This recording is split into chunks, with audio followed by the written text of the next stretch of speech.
I'm a creative technologist, and the focus of my work is on public installations. And one of my driving passions is this idea of exploring nature and trying to find hidden data within nature.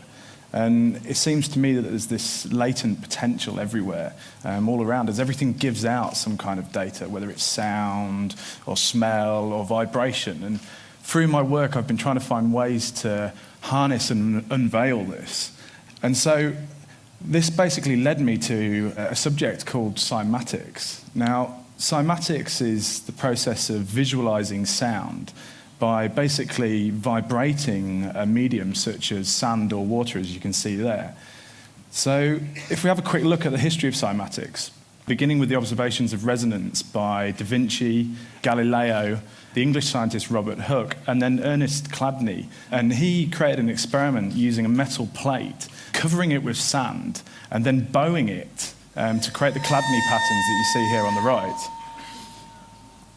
Moving on from this, the next person to explore this field was a gentleman called Hans Jenny in the 1970s, and he actually coined the term cymatics. And then bringing us into the present day is a fellow collaborator of mine and cymatics expert, John Stuart Reid, and he's kindly recreated for us the Chladni experiment.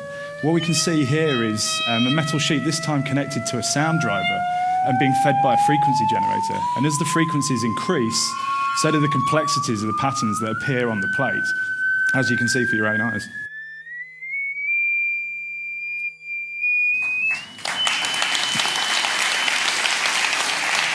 So, what excites me about cymatics? Well, for me, cymatics is an almost magical tool.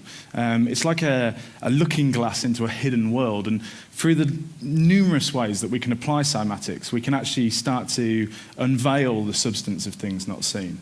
Devices like the cymoscope that you can see here are being used to scientifically observe cymatic patterns, and the list of scientific applications is growing every day. For example, in oceanography, a lexicon of dolphin language is actually being created by basically visualizing the sonar beams that the dolphins emit, and hopefully in the future we'll be able to gain some deeper understanding of how they communicate. We can also use cymatics for healing and education. This is an installation developed with school children where their hands are tracked, and it allows them to control and position cymatic patterns and the reflections that are caused by them. We can also use cymatics as a beautiful natural art form. This image here is created from a snippet of Beethoven's Ninth Symphony playing through a cymatic device. So it kind of flips things on its head a little bit. And this is Pink Floyd's Machine playing in real time through the cymoscope.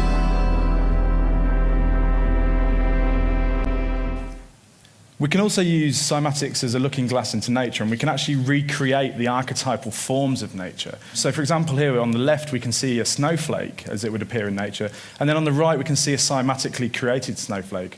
And here's a starfish and a cymatic starfish, and there's thousands of these. So what does this all mean? Well, there's still a lot to explore, and it's early days, and there's not many people working in this field. But consider for a moment that sound does have form, and we've seen that it can affect matter and cause form within matter.